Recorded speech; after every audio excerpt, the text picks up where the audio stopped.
Hi everyone, this is Jeff. Hey, I'm here at CR England's CDL school in Burns Harbor, Indiana. And before I came here, I couldn't find a lot of information online about what to expect out of the school and how to succeed.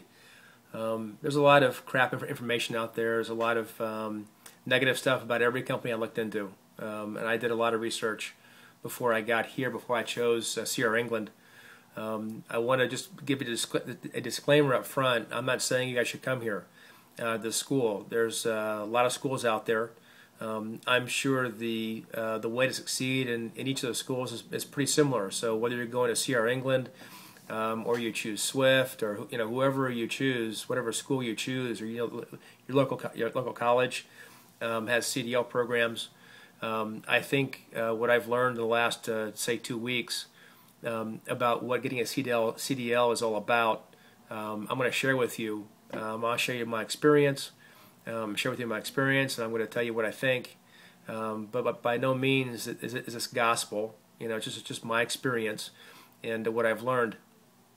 There's a handful. There's probably 7 of us who tested out of a class of 90. Tested early yesterday, and I think all of us passed except maybe one didn't pass. We were pretty prepared. So we've done pretty well in the program, and I'm going to share with you again, kind of what I've found has worked to make sure that when you get here, you're prepared, and you know what to do and how to engage yourself when you get here, so you complete the program on time. The last thing you want to do is hang around Burns Harbor or anywhere else, for another week or 2 weeks or a month, God forbid, trying to catch up. So let's see. I think the biggest thing is take this, and again I'll say this probably for every school, but take them seriously. This is a professional driving school. You're going to learn how to drive a vehicle that has a gross vehicle weight rating of 80,000 pounds. That's a really heavy vehicle, and you're traveling at 65 miles an hour or whatever it is, and that's a lot of damage that you have in your hands. So you want to make sure that when you get here, really keep the attitude that you want to be a professional driver. There's a lot of drivers out there who are non-professional, who run on the red line and are dangerous, frankly. And you don't want to be one of those guys. All right, you don't end up upside down someplace, on an interstate. You want to get your license. Get there and drive, get your wheels turning, and get home safely. The whole point is to deliver the loads and get home, right? So that's really the framework that I came in this program with. I came in it like I was serious, that it's a professional program. Wasn't like summer camp, or summer school or that kind of thing. I came here like really dead serious on getting my CDL and getting it fast, and learning everything I can about not only driving a truck physically, but also the job that it involves. So here it goes. Before you get here, I recommend that you take whatever time you have to memorize. And I'm going to say start from now and talk about CR England's program. You should download the Utah CDL manual.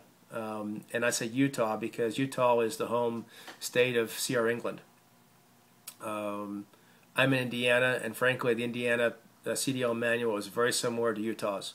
So wherever you are, wherever you're going, that's school state. Download that CDL manual off the internet and study it and memorize it. It's, I don't know, I think it was like 100 pages or so, or 110 pages. Memorize that manual. Know every number in it. Know every procedure before you get here, or as much as you can. Here's why. When you get here, you're going to find this program is very accelerated. They take, I don't know how long a typical program is. I think Swift, I heard, was like 12 weeks, right? This program, you get your CDL in 2 weeks, 17 days.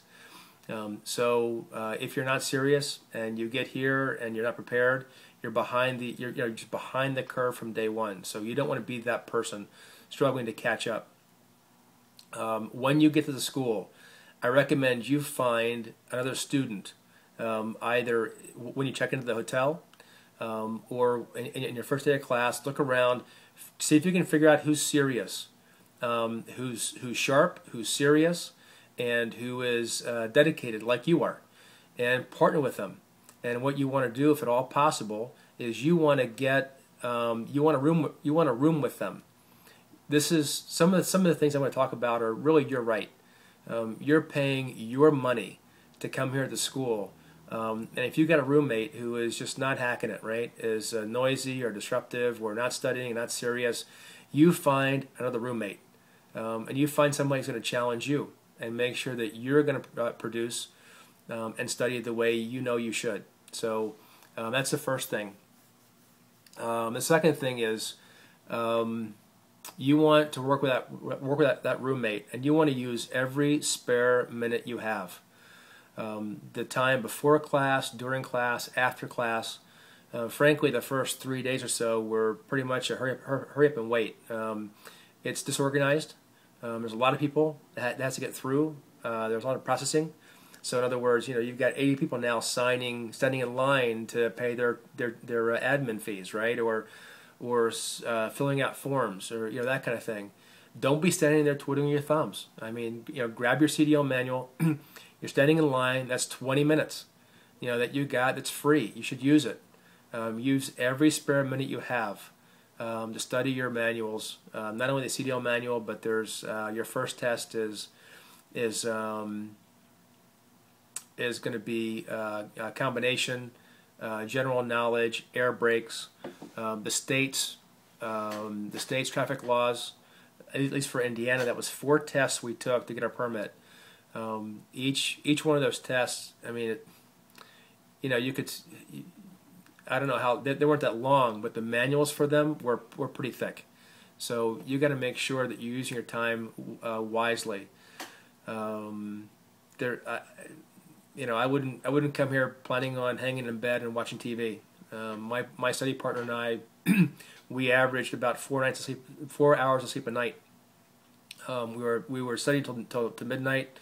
We hit the rack up at 4 or 4:30, getting ready for the 5:15 bus. So that's the program, and that was a good 10 days. We were back to back, pulling almost all-nighters. So you want to know those procedures cold and those manuals cold. Stay after class. When you get through your permit and you go to the backing range, there's a lot of people coming to this program, so you're not going to have a lot of time hanging around. It's not like you're going to have 20 shots a day to go back. So stay after school. The school, at least here, the class completes at 5 o'clock. And so everybody's released to go home. There were 7 of us, and the ones who went early yesterday were always on the backing range after class. And we spent an hour or so after class every day practicing our backing maneuvers. And we'd hang out in the trucks, in the cabs, and memorize our air brake procedures. Those kind of things you want to do. Sorry, you want to do. Spend every spare minute you can doing that. Don't be one of those guys who goes out, leaves class, and now you're with your buddies, and now you're headed to Walmart, and before you know it, it's you're home at 9, and now you got to eat, and now you don't feel like studying, and now you're a day behind everybody else. Not fair to you, not fair to them. So keep your nose in the books and really study. A couple of things that I did on the there's always a truck hanging around someplace, right? So during lunch we packed food. We went to Walmart. I bought food. I came back. I made sandwiches. They have food here for $7 for lunch that you can buy. I just didn't feel like doing that. That's like eating out. My whole point is to save money and make money. So I went to Walmart. I bought food. I made have cold cuts.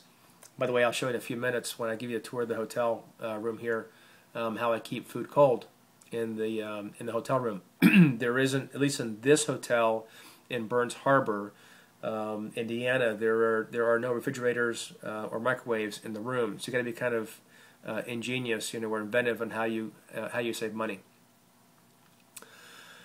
When you get back to your hotel room at night, I actually used a bed as my truck, and you have your pre-trip inspection points. I don't know how many there are. It's probably 100 or so points that you got to know and got to know them cold. So I literally came back to my bed and I'd walk on my bed as if it was a truck, and I'd point to the items. At least I knew where they were on the engine, on the truck, and I would talk them. You need to know these things for verbatim. You need them verbatim, at least here in Indiana, per the Indiana CDL manual. So if you don't know them verbatim, you're going to fail. And that is really, I mean, verbatim, like the words that they have in the manual, you got to say those. So we'd spend 2-3 hours at night, walk around the bed doing our pre-trip. Once it got driving, I would sit in my chair at night and I would practice shifting. And double clutching is something new to me. I've driven a manual clutch before, a manual vehicle. It's not hard for me, but double clutching was a whole new thing. And now you got the pressure of being graded, and those things you want to make sure that you spend all the time you have again practicing. Drive your chair at night, like I said. Work the pattern. Double clutch up, double clutch down, all that kind of stuff. So